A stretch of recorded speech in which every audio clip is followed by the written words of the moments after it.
we are again in Sugar Ray Nosti's record room for another episode of How's That, the podcast. How's that? And Whit, you can introduce our special guest today, mate. You're go ahead. Very, very special guest. I was thinking about the first time I met you, and I think you're probably early 20s, something like that, playing for the Rabbies. And I'm about 8 years older than you, so I might have been in the early 30s, something like that. But let me introduce a legendary rugby league player, one of my favourites, one of the toughest blokes of all time. And we played a bit of music together. All of us here have played together. Yep. Mark Spudd Carroll, good on you, Spuddo. Yeah, finally I got to start on this fantastic podcast. I do remember meeting you, Whit. It's just I used to follow cricket, very strongly as well. So I used to love what you used to do. Running from the back fence, bowling, especially the West Indian cricketers. Was he swearing at him? Oh, no, but they were my favourite cricket team as a kid. I used to love bowling. I was a fast bowler back then, and I used to love hitting big sixes. And did you play junior cricket? Yeah, I played all that stuff. Yeah, I had some crazy times. I remember the first cricket bat I got. It was a Slazenger, poly-armoured. Oh, yeah. They were big. And I remember that was a good poly-armoured, and you try and get your first cherry on there. You're going, how good's this? And then I remember Christmas time. I got it for a Christmas present. And I went to my uncle's place, Uncle Al, and he had to go with the bat. And there's a ball. I remember playing with a tennis ball. He's gone whack and he's let go of it. Across and hit this guardrail and took a massive chunk out of it. Mate, I cried like an idiot. It was about 12.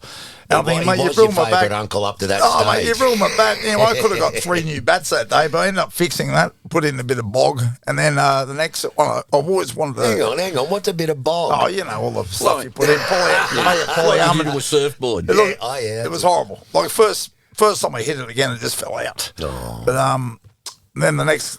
I wanted a grey nickel scoop. Oh, how popular were they? Greg Chappell bought them out and everybody wanted one. Very expensive, weren't they? Well, the thing is, my mum and dad, my dad always worked very hard and I didn't have anything. So I used to, I made it got a chisel and I cut the scoop out. The first time. And then next time, I went for a big six and snapped in half. But, this particular Christmas, I got a grey nickel scoop single, and my brother, I remember he got the V-dub. Remember it was Viv Richards, the big one. It had the massive back on it, and I remember how Slazenger. Yeah, it was a SS. It was an SS. Stuart Surridge. That's right. SS Stuart Jumbo. Surridge, The big jumbo. Stuart Surridge Jumbo. Anyway, we get downstairs. We strip the tree of all the Christmas fucking things, and we're throwing them down, which we got throwdowns. And we're looking at my dad going, oh, Dad, it's got a good spring. Remember the old spring? So that's my So cricket. this was growing up. Yeah. I was going to say Penrith, but you didn't grow up in Penrith, did you? No, Greystanes, Parramatta area. Is that that's like saying I'm from Maroubra, but I'm actually from Matraville, Yeah. Yeah, well, Parramatta's a fair away. Yeah, so is Penrith. Yeah. But, mate, it's just, Greystanes primary, Greystanes high. My background was athletics as well. I used to... The high jump. No, I was actually not blowing wind on my ass. I was good at everything. I really was. I had all the records. So that was at primary and high school? Yeah. Sprinter, jumper. I was still hold 100 metre, 100, everything. What is it? What's the most when you can do all about 10 events? Decathlon. Yep, something like that. And I remember there was a guy I used to beat in high school. His name was Miles Murphy. And I just got pushed too far at athletics one time. I come home from it and I said, Dad, I've had enough. And he actually represented Australia in the 400s. Thought so. Was that little athletics and all that? Yeah. Yep. And that very popular out Greystanes way in Parramatta? I was still the oval down the road, Greystanes Oval. I never played for Greystanes, but I used to go in there and practice goal kicking and field goals. How'd you go, mate? Did you get? I could hit him. Yeah. I could hit him. I was a 5'8" until I was 18. Yeah, we wanted to. Well, let's start here. So there was little athletics, cricket. Did you play cricket in the summer and rugby league in the winter? That's what it was. Yeah. Yep. I was never a long way from the beach. Exactly. I was never a skateboard guy. As I said, my dad worked bloody hard, so we didn't have all the. Remember the BMX with the tough tyres and all that stuff? I didn't have any. What did your old man do for a quid? Many jobs. He was a butcher at the start, and then he ended up being a smash repairer. Then we had a car detailing business, and then he always had his music on the side. Was he the bass player, wasn't he? was a bass player for a couple of bands, but he Yeah, tell us. Come on, I've asked tell you us. before. No, Tell us. Go no, on. he played with a couple of dudes. So. Yeah, who? Come on. One was a South Australian legend. Yeah. Come on, say it. What's his name? Johnny O'Keefe. Only Johnny O'Keefe. But the crazy thing about my dad, yes. No, the crazy thing about my dad, and we'll speak about it later, is that he was a skinny little bugger. Not little, but very skinny, but he was tall. And my mum is only 5 foot, and she's like a midget next to him. And he was a right-hand bass player. But what happened as a kid, I said to my brother Dad passed 2 years ago, and I said to my brother, we're lucky to be a Carroll because when he was 21, he had a car accident in a V-dub. Remember the old V-dub with the petrol at the front and exploded? That's the ones, yeah. And he got 70% burnt, my dad. Over his body? Yeah. Wow. Mate, he survived. He's a freak. Well, he was So all those scars? Yep. Wow. Yeah. Mate, I remember as a kid, he'd never he'd go in the pool with long pants on because it was so, it was all burnt. Yeah. I do the same thing, Spud. But musically, if you look back now, and I'm trying to get better with instruments. My dad was a right-hand bass player, and because of his, the burning of his hand, his left hand was all bent, and he couldn't play right-hand bass, so he taught himself left-hand bass. No. Mate, I'm still looking forward to trying to learn how to play right-hand bass. So, Unbelievable. How do you do that? I don't know, man. That's like me trying to bat. Well, I couldn't bat anyway, but bat left-handed. I know. I don't I know. batted right-handed. I don't know how he did it. He had a really good voice, and he was with bands. Like you said, that was his thing. I remember we used to go and watch him, and Balgowlah, RSL, we used to go there and sit in the back, and we were so excited to go and see him play. And I remember he used to do breathing exercises, which I've got to learn to start doing, and he'd count 1, 2, 3, 4, and he'd go, I don't know what, he'd go to about 30 without taking a breath, and we were all trying to count them in the back, but it was all about the breathing, which is, Really that's what they teach about in singing. So, Can I ask you a question? I played a gig with you with a band that you're still in called True Sports out at Richmond. Yeah. And it was just before your dad passed away, and your mum and dad were there. Yeah. That was a really big emotional night for you, I know, just to play that gig in front of your dad, eh? yeah, it was. Every time I get on stage, I think about him, Yeah. It's just, he was so proud. Yeah, he was, mate. I remember having a word with him. And you're right, he was a tall dude. Your mum's not very big at all. No. My Remember mum's it so well. frail, but I took my mum out on Sunday. I haven't been out the Penrith Leagues for 25, 30 years.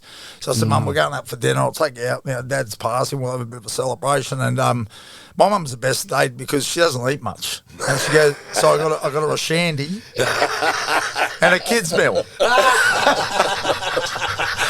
Spudd. Seriously, mate. She's the best. But mate, but Dad, I do miss him heaps. But I don't know about your background with parents, but we were so much alike. We used to butt head a lot, man. Not when we were kids. I think as a kid, someone asked me that late, what do you like as your dad and you and your mum and dad? And I said, well, for me, it was all about trying to make celebration to them to say they're proud of me. Yeah. Wanted to win. I wanted all this stuff, But then when you get older, mate, butt heads, it was like two bulls just ramming into each other. And I look back now, thank God I had opportunity to say my goodbyes. A lot of people don't say goodbyes to their loved ones, man. That's So, right.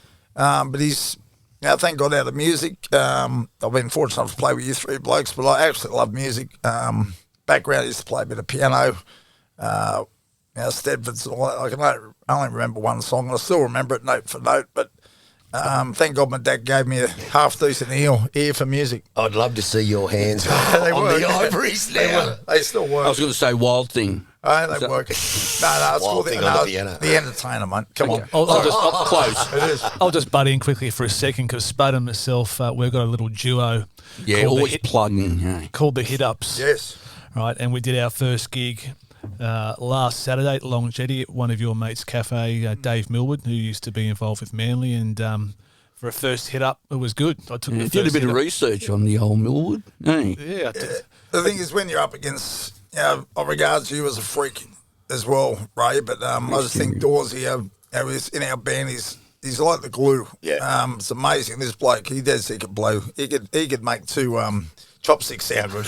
He's got no idea. Listen to Mate, me, he doesn't, no, Dawes. he does. He's got no idea. No, I know he's the most humble guy, but for anyone out there listening to us, musicians are unique, and he certainly is. Like, mate, you can play. It blew me away what you can do. So I'm just so happy that now we've got something to do, and I had a blast, like. Well, yeah, music's got to be fun, and it's good fun. I just like watching the people's reaction where they're sitting there looking at Mark Carroll, the footy player, and they're looking, wow, this guy can actually sing well, and he can play the guitar. I just like watching their faces because it's, I'm going to go get a couple more beers. You know? Anyway, we just started, but we've got hopefully another couple of gigs coming up. But the other one too is the True Sports, got a new name, isn't it? The Rock Band or something, rock something. But I've been fortunate enough to play with Steve Balbi. Like, he's a Australian legend. Yeah. I'll never forget. Remember the first time he came in? Remember that place? We're in that. Was it Alexandria? And he comes in, this weedy looking dude. Rehearsal studio. Yeah, he comes in. I said he was that happy to meet you guys. And he was like in awe, And then I remember he got that bass. I said, when was the last time you played? And he goes, about 3 years ago. And then he goes, Dawsey, give me an E. He went, ding, ding, ding. He just went, boom, boom, boom. Tuned it straight away. And then he didn't know one song. He goes, I haven't heard that before. He goes, 20 seconds. He knew the song. He listened to it, didn't he, on his phone? I know. And then played the bass to it. I know. And now we've got the other dude there, that being Rick Grossman, mate. Hoodoo Gurus, yeah. Hoodoo Gurus. The vinyls. It's pretty good. And then we've got another reserve grader here, that being Ray, available anytime. Well, tell the audience, Rick played with, Dawes, Rick played with someone else as well. Because Matt Fenech. That's right. 3-time inductee into the Music Hall of Fame in Australia. That's right. Unbelievable. A great bloke, Rick. Lovely guy. Yeah. But back to the footy, Spud. Your junior footy was at the Guildford Owls. Who did you start out with? Yeah, I did start at the Guildford Owls, probably the age of 5, but Mum they put me in the soccer at the start. I had all the shin pads and the boots and that. The boots were unreal Adidas back then, and Mum looked at my dad and goes, "This kid's got no brains," because all he was digging holes with me boots. So he goes, "We'll put him in rugby league," and Guildford Owls. Remember the old, you guys all played footy. Back then, you used to have little white shorts, but they had inner pads. Yeah, we spoke about that when Junior was here. And he used to run into my sister and go, "Can you feel that?" And I'd go, "Nah." But looking back as a kid, I used to love footy, man. I used to bash the hell out of my brother and sister, pick him up. It's unreal. Remember the old beanbags? I destroyed beanbags, just blow them up. So at that stage, given your athletic prowess, you said you were playing 5'8". And how long did that last for, playing 5'8"? Till I was 18. And then what happened? Wow. Well, I just got bigger, I suppose, but some of the, I don't know, I've always been able to run. Like I said, I still hold a 100-metre record at primary school. But if you're telling me you played 5'8", you had a better passing game that was ever seen from you, given that you moved up into the front row. You must have had a good passing game. I had a great ball player? Were you a ball player? I was probably all-rounder. To this day. I like your athletics. Yeah, well, the thing is, you get bigger and bigger, but the thing is, as you get, probably the best game I've ever played was when I was 19. I played what they call Jersey flag for Penrith. When I was 14, I made this rep side for the school, and I never went on to play New South Wales or Australia. I just went to a certain zone, and then I'd get kicked out, But then I made what they call the Harold Matthews, which was back then was under 14s, and I got voted best back, best trainer, but I missed out because the father's son was a 5'8", and I said the old nepotism. I said, "Bugger this!" So I started crying and carried on. And was I that said, for Parramatta, Spud? Parramatta. And then my dad goes, "Fuck this!" He was going to play rugby union, so I went on the dark side and played 2 years of rugby. Oh, good. For punishing, eh? Pendle Hill, it was. What position were you in the? I started fullback, and then I played centres. But I made all the rep sides because I can tackle. Like these days, these fuckers can't tackle. Yeah, they can't tackle. Like seriously. But and then I went a different path. I went through the Pendle system. Played. Well, that's what happened to Parramatta because of that. Yeah, was your heart set on playing for Parramatta? Never. No. Okay. And I never lost the game my whole career against them. Ever. Wow, that's a great stat. That captain, because of that coach's son. 100%. And then you said, your ball man went, "Bugger it, I'll go out to Penrith." We went and played rugby. Like I said, played rugby union for 2 years, and then I got involved with the St. Pat's at Blacktown. There was a different avenue. It was going to Penrith. So then I was playing 5'8". I was 18 for St. Pat's, and then I made Jersey flag was under 19s, and I was playing. I was underage. I was 18. I was on the wing, biggest wing. I used to have this massive hair, and look how good I was hair looks. playing underage. I know you dream for this hair, Ray. I know that. We'll get to that in a second. So unfair. In 19, I ended up. I moved into lock, but I still had the kicking game and all this sort of stuff, and we made the grand final. You were physically getting bigger then? Yeah, I probably got to about 92, 96 kilo. Yeah. But I had the long blazing hair, but still this. And even when I played footy, I'd go back to this one game. It was we played the grand finals against St George Illawarra, Leichhardt Oval, and we won 48-6. Best game I've ever played. I was chipping over the top of my own 22, round the corner passes. I was doing kick and play. I was goal kicking, field goals, and I got graded All that rounder. day. I got graded that day from Tim Sheens. Oh. And that's when it all started. So when you were playing in the juniors for St. Pat's, you came up against MG a lot, didn't you? So you played against Mark Geyer at that time? Well, he was 5'8" as well. We had the same haircut. How would MG be a 5'8"? Well, the people say that about me too. But can you imagine two big blokes just bashing the shit out of each other? We both had the same haircut. We had the bum part through the middle and long hair, and I was a bashathon. And some blokes just mature a little bit quicker.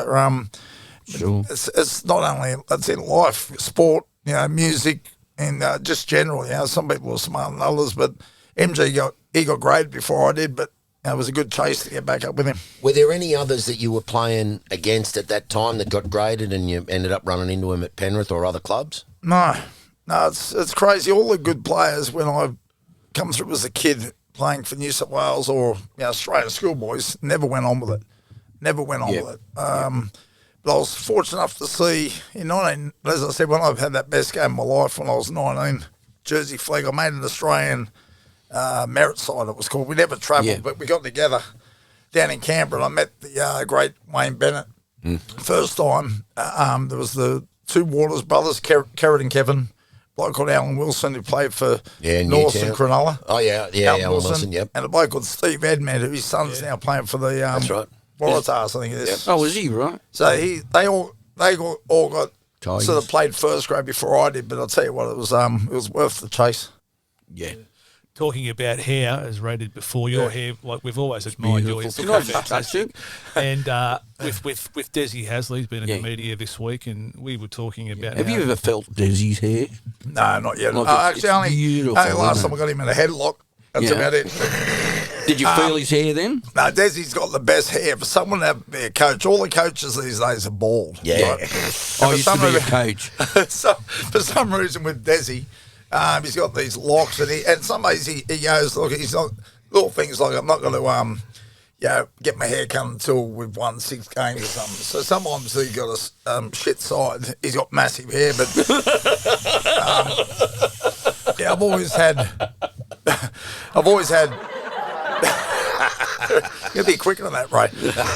I've always had long hair. We're coming through Penrith. Matt Goulburn was one of my favourite players. Oh, he was a great forward. I used to have long hair, and then went down to South. Les Davison was another idol of mine, and so I grew my hair like him and tried to grow my mo. But I had 4 hairs on my mo, and I thought that was cool. He was a tough rooster, Les Davison. The crazy thing about it is that I can go to the Dubbo, and people still say, "How are you, Les?" We look so much alike. Sometimes he's going to be grey, but. He was a tough rooster, mate, Les Davo. Talking about him and South, how did you end up then going from Penrith across to South? And this is where you probably would have Money, mate. It's always about money. I was on peanuts anyway at Penrith, but I remember What sort of dollars were you on back then? I remember my first contract was 2,000. I thought I was fucking king. That's fantastic. 2,000. I think it might have gone up to 3.5. But I then got a phone call at home. My dad goes, "It's George Pickett." I said, "Yeah, bullshit, Dad." He goes, "Yeah, it's on." So he got on the phone call and he said, "Mate, I remember when you're under 23s, your carver's up. I want you down here at South." So I went down there. It was also another way of sticking up Penrith's ass for not keeping me, because remember the old years ago in the Rugby League week, and there'd be something like, put this name in your black book. Yep. Anyway, then I had, it was a learning curve, man, because that's what I teach people now. It's about goal setting and where you want to go. And I was fortunate enough at Penrith, there was they've always been ahead of everyone else, and they had the first 2 sports psychologists come in.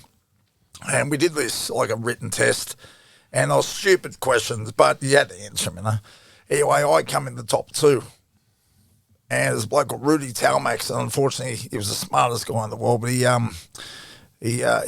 now passed away. But the other bloke was Roy Simmons, who topped it. Wow. So then we started. He's struggling now, isn't he? Yeah, poor bugger. But then we then sat down and we worked out. Okay, well, you got to know your game. Hit the ball up hard as you can and hurt someone. That's a pretty basic game. You know, don't drop the ball. Yeah. Don't miss tackles. Don't run out. No, don't run outside anyway. But then I'd say, and we used to set this goal of 20 hit-ups, 20 tackles.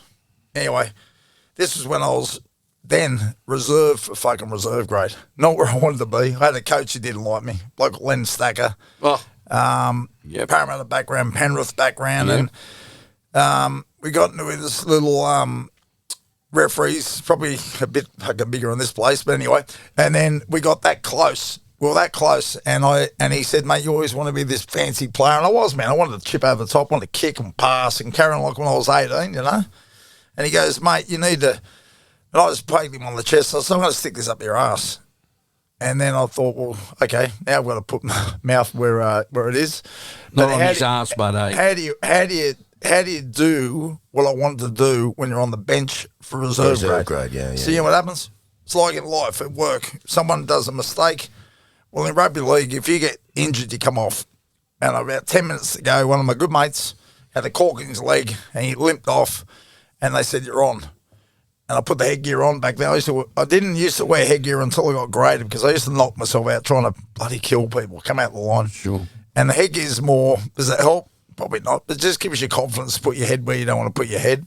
Yep. And I remember the next 10 minutes, I went fucking ballistic. And next week...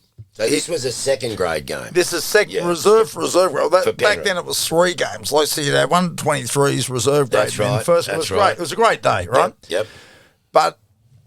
reserve for reserve grade. You know, I got number 23 on me back. It was that friggin' heavy. But I went out there, 10 minutes went ballistic, and then the next week I actually started because that bloke was out injured. And then I just put the process of what we've been talking with Rudy, 20 hit-ups, 20 tackles. I did that. But the best thing for me was 3 weeks in a row getting up at the presentation and that Len Stacker, the man of the match, Mark Carroll, 3 times in a row. Oh, yeah. 3 times in a row. I got up there and I tried to break his fucking hand. Oh, mate, I nearly dropped him. And then guess what happened? The next week, John Cartwright went down injured, and Ron Willie said, we'll pull Carroll up because he had 3 man of the matches. And, mate... so what, within the space of a month, are you saying, you went from reserve grade to running on in first grade? And never went back to reserve grade. Wow. Were you a bit shocked at that?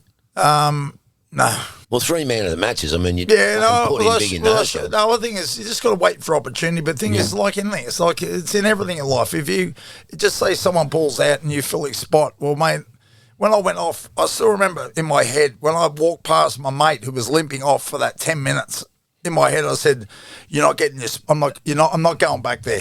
And you're not going to get it. Never ever played anything but first grade after that moment because that's the mental space you put yourself in. Or never pull out. I'm not going to give this spot to some other fucker. That's what you're saying, isn't it? Really? Well, then I went down to the South. As you said, Dawson. In 1990, I walked in and I was a bit shy, I must say, because you got Mario Fenech, you got Tucker Coleman, Chisholm's there, and then next thing I see Bundy, I've got weak in the legs, it was my idol. And then we proceeded to play that year, and I remember I wrote down some goals. I always wrote goals down and put them on the back of the dunny. That's where you sit there in the motion, and it was the dunny door. 20 hit-ups, 20 tackles, and Kangaroo Tour. It was this one thing. And I said to MG, we used to train together out at Mount Druitt, and we shook hands and we said, let's go on the Kangaroo Tour. That was our goal. Wow. But the way South played that year, we got a wooden spoon sitting in the fridge, sitting on top of the fridge. But I just did the same process every day, 20 hit-ups, 20 tackles, right? And my goal was to be man of the match for South every game. Even though we lost, I wanted to be the best player. And how things happen. Bring back my dad. My dad never played footy, but he knew everything. Well, I thought he did. Yeah. And he'd always give me 2 players to bash and then hang up. Right? Yeah. So this is my dad. I ring her there straight away. So we're playing Sydney Football Stadium against Manly. And he rings up, he goes, 3 things. I say, okay, Dad. He goes, Bob Fulton's in the stand, Kangaroo Tour at the end of the year, impressive. 2 people to bash, Martin Bella, Ben Roberts, and hangs up. So we go to the game. Thanks very much. So we go to the game, and we haven't won many games, right? And I used to work as well. I was a roof plumber. I was for Alcan, putting roof up, working, going down there. And then we're playing this game, and I was smacking the shit out of that Martin Bella. And then I remember watching videos of that. They had this inside play move to Ian Roberts, because Ian Roberts played for South the year before. Yeah. So a lot of times when you play against your old side, you got mates that want to come in there and fucking hit you, Yeah. So they turned the ball back inside, and Robbo come flying through. He was a big bastard. He could play. Yeah. And I hit this bloke, still this day, the best tackle I've ever done, and I dropped him. His legs went crazy, but then all the boys come down and fucking rabbit chopped him, We lost that game, and as I said, I was a roof plumber. So I'm on the roof at 9 o'clock in the morning, shirts off, getting a bit of sun, and a lady comes out, and back then there was no mobiles. And the lady goes, which one's Mark? I said, yeah, me, love. She goes, there's a phone call for you. I went, shit, someone's dead, So I remember going in there, and I grabbed the phone and I went, hello? And he goes, Jeff Carr, Australian Rugby League, just made the Australian side. Oh. I started bawling. Jeez, mate. Right? And then my dad, he's bawling, right? But what it was a one-off test against France, and it was played in Parks. It was a one-off test. And next thing how cold would that have been? I was off. I went there and got outfitted with a suit, and they put me on one of those propeller planes. And we landed in Parks, and there was a cold snap, and it actually snowed on that day, right? So Mum and Dad come up. I'm playing for Australia. I'm going, how good is this? I was rooming with David Gillespie. I didn't speak. The only time I spoke was when someone asked me a question, which I think has changed these days in the world, which shits me. Yep. So we're getting ready for this game, and it was freezing. And we just spoke about the great Brian Hollis of camera. He was just a great bloke. Hollis, the other trainer was Johnny Lewis at the time. And we're flogging these Frenchies. And poor blokes. And I was freezing, right? So I remember I jumped over the fence, and in between the 2 grandstands, I'm like doing calisthenics, running on the spot and doing star jumps. Anyway, about 14 minutes to go, Johnny Laws looked over his shoulder and goes, hey, Bose, you better get this Carroll bloke on. He's about to run through the fence. So I was freezing. He goes, you're on. I went, fuck, I'm playing for Australia. Look at this. And I grabbed the badge and I put the helmet on. I had the big Steeden shoulder pads, walking to the sideline. The crowd's going, I'm going, fuck, how good's this? It wasn't for me. It was for bloody Andrew Eddinghausen. He was the other reserve. Oh, yeah, good. But I'll tell you the funniest story ever, and I've got to say this. So I'm rooming with Dave Gillespie. Yeah, good. So I go to bed, I hear him open up the door, and he's looking out. I'm looking at him like a crocodile, with the scanty eyes. Anyway, he sits down, and he's had a gutful. Yeah. And he gets up, and next thing he goes to a wardrobe, opens up the door and starts pissing his bag. Right? I had to pull a pillow over my head because I was fucking crying laughing. Anyway, next day I wake up and he goes to his bag. Oh, fuck! I said, you pissed in your bag last night. He goes, why did you stop me? I said, man, I'm too scared to talk to you. Good memories. One more thing, Spudd. I know you mentioned Mario Fenech there at South, and I do remember seeing, or you telling me before, that you were playing for Penrith and you came on against South. And you had a bit of almost a dust-up with Mario. Something happened. Very good memory. Something happened. You've got to I got Before you answer that, how tough was he, Muzz? Oh, he thought he was. He was a dirty bastard. He was a left arm swinger. He'd always come up here on the chin. But back then, when we were playing footy back then, just love it. You had to get in before you got hit. It was simple, right? And that was my signature move, trying to shoulder charge him on the chin. I was pretty accurate with it. But then playing against him the first time, I then come off the bench for first grade. I'm going fucking ballistic. Anyway, I'm just so happy because Les Davidson is 89. And Les Davidson, I'm like, oh, how good's this late? Anyway, at the end of the game, he come flying over and he goes, Carroll, you come up here in front of the 23s or reserve grade, you think, blah, blah, blah, you can hit us, mate. So, can't you handle it, Mario? And I'm shaking hands with this bloke and he pulls his hand down to his cock. And I turn around, I'm about to fucking left hook him.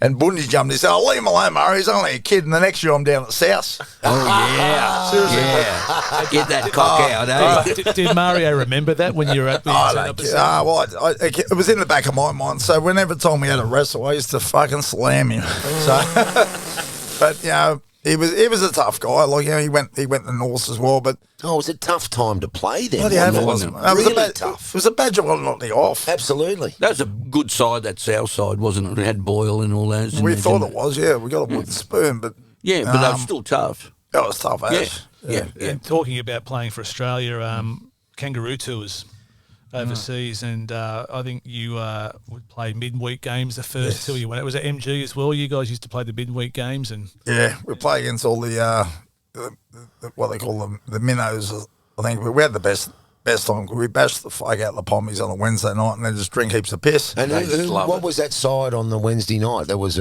called the Emus. Right. Called the Emus. So you got the main test side, and then you got the guys who were sort of on the fringe. On the fringe, yeah. But it was just. And who would you play on the Wednesday night? We played Warrington or Wigan or correct. Like we played Wigan with the big games. Cumbria. It was I scored a try against Cumbria. MG went through and threw a dummy and put me under the post. But we got a nickname over there from Steve Roach. But it's crazy how you meet people. So we'll go back to the blocker. So in '89, I knew I was going to the South, and last game of the year, we had to we're going to the semis. I'm going to the semi-finals after my fourth game.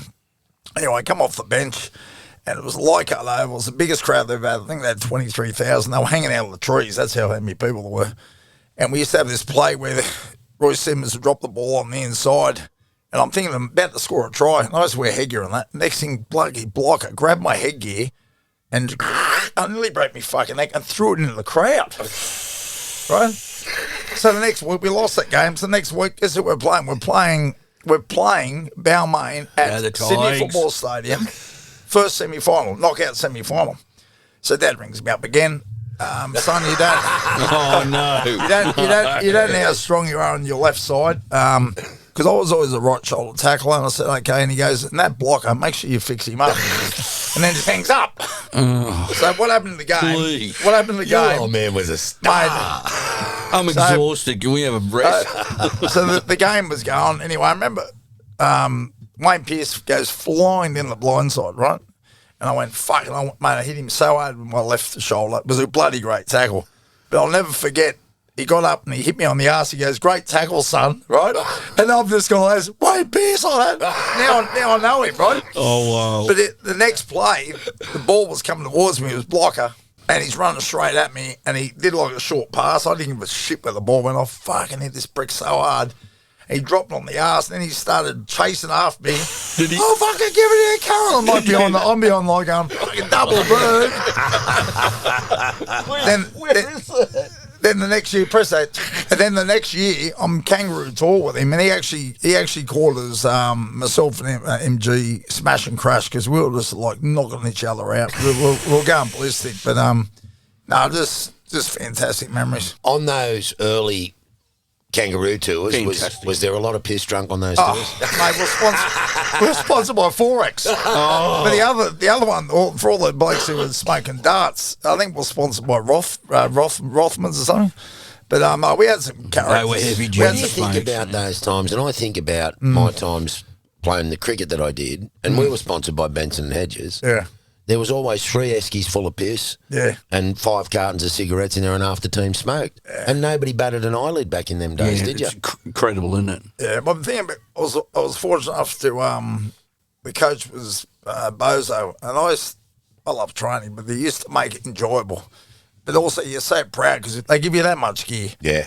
And back then the the great Brian Hollis, Yeah. the sheriff. He was the gear steward. Yeah. And he's the best at rorts. He used to be the best. So he'd go into a shop and take he used to knock all the tracksuits off because there was loads. You get 3 or 4 tracksuits and he only give us 2 and he keep the other 2.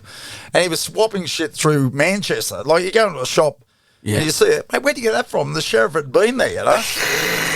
That great story, like Johnny Elias. So he used to like a few.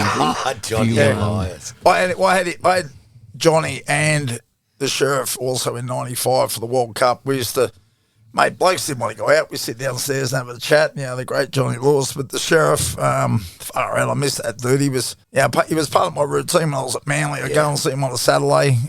He'd give me a bit of a slap about, as in like a massage with the calves. Yeah. And I still have the same meal most days. Have a little bit of bowl of rice and a couple of tins of tuna, and then I was ready for the game. So The guy that Spud's talking about became the masseuse for the New South Wales cricket team. So he was doing Manly in the winter and coming and doing us in the summer. And I got to say, we had another nickname for him. His nickname across the board was the Sheriff because he was actually the Sheriff of Manly Court. He was, yeah. But we used to call him Strong Man because his fucking hands, when you asked him for Good a massage, mate. strong guy, Yeah.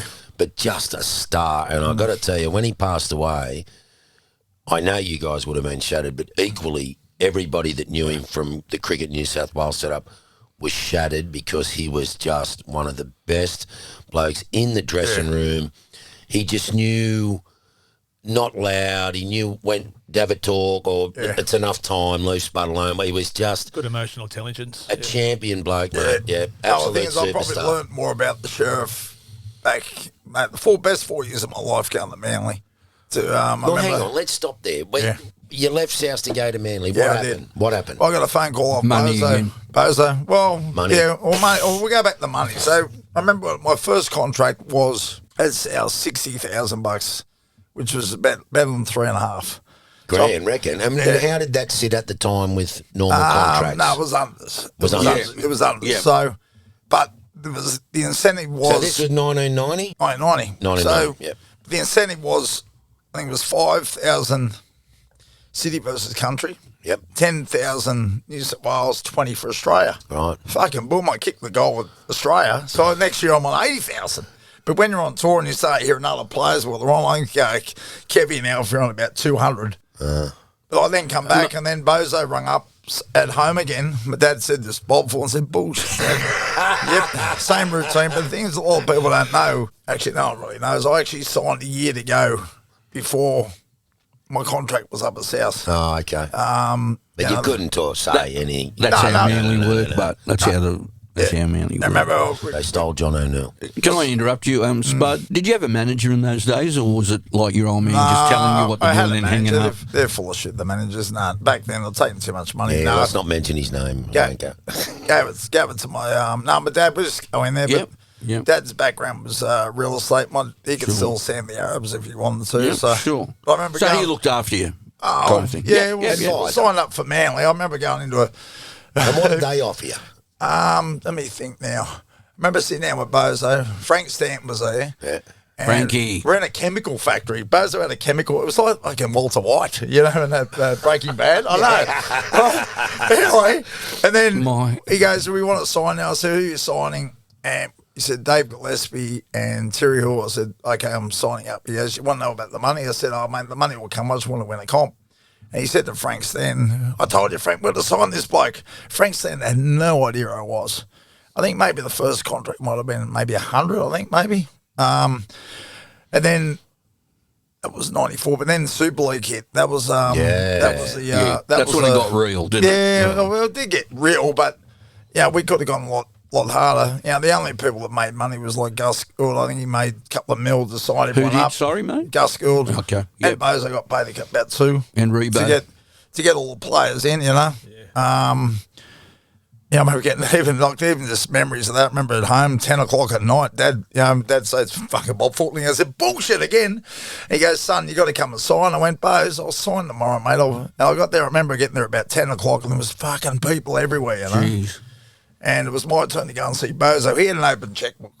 And he goes, okay, staying loyal to the NRL, you're going to get 100 grand. I went, I got this one. How good's that? So we'll give you a couple of minutes to think about it. So I go outside, and this is, I was just standing around, and then someone walked past, and it was Dave Fairley went in from North Sydney. Yep. And he comes out, and he goes, see you, boys, and does his top pocket down. And I'm thinking to myself, what's he boasting about? And I remember asking Steve Chimes back then it was. Big pecs. And I said, mate, what's going on? He said, well, he's a current international. He gets 200,000. I went, fucking current international? Because what happened, 94, I had one of the best years. And I was told I was on the plane for the Kangaroo Tour, and I missed out. I remember being at home. Yeah, that pisses you off. Hearing and back then, boys, your name was read out over the phone, over a radio. Yeah. Never rung up, right? Yeah. And I'm there, and I got my finger, I got everything crossed. I got everything crossed all day. I'm a nightmare. Jeez, mate. And I'm going A, B, C, D, and I went, where the fuck is my name? And I destroyed my house. All the furniture I had back then was all plastic. I destroyed everything. And I remember, in the morning, Bozo rung up 7 o'clock in the morning, and he goes, it's him. So I answer the phone, what do you want like that? As if I'm going to spit the Bozo like that. It was like my second dad. He goes, I said, what do you want? He goes, mate, they've made a mistake. I'll get you over there. You keep trying to get you there. And I never made it over there, right? So I went into Bozo. I said, mate, you told me I was on the plane. I want what he got. And he goes, you want 200? I said, I want fucking 200. So he gets the check, and gave me a check for 200 grand. Seriously. Hey, 200 grand. Wow. Which was a serious amount of money back then. Yeah, but then again, you look at... Yeah, it is. But then you look at other things. I think Steve Edmed got more. Yeah, that's why I used to hit him so hard. But people say, Spud, why do you always chase the chief? Because he got paid a shitload to bring a busload of Newcastle guys down. Yep. That was the story going around.